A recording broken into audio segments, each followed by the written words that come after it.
So if we go to verse 7 now, he says, "If ye had known me, ye should have known my Father also, and from henceforth ye know him and have seen him."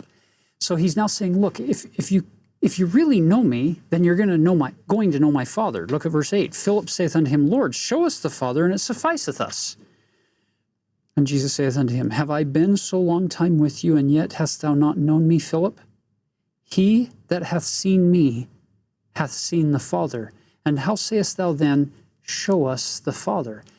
This verse and verse 10 are used frequently in a Trinitarian context to say, see, he's teaching this Trinity doctrine here.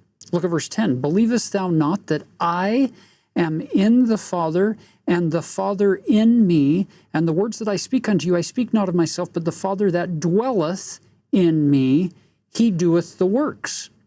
It feels and sounds very Trinitarian. Now we get into the theological aspects of Jesus's final teachings here to his apostles, and it's profound. There's this concept in Scripture study and teaching called proof texting. What proof texting is when you take one or two verses or a small section of Scriptures and you pull it off of the page and then you elevate it above everything else and say, see, I've now found the text to prove my point.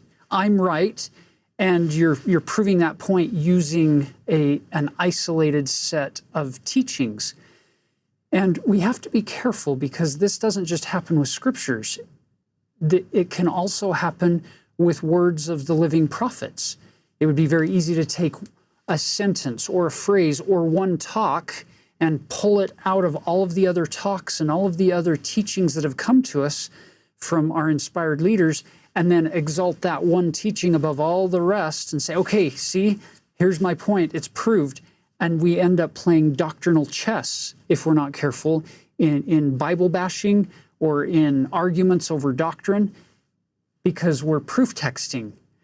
So our invitation as we go through here is to read all of the words that John gives us, not just isolate a few verses like that one, because you could see how easy it would be to teach that doctrine of the Trinity in that context.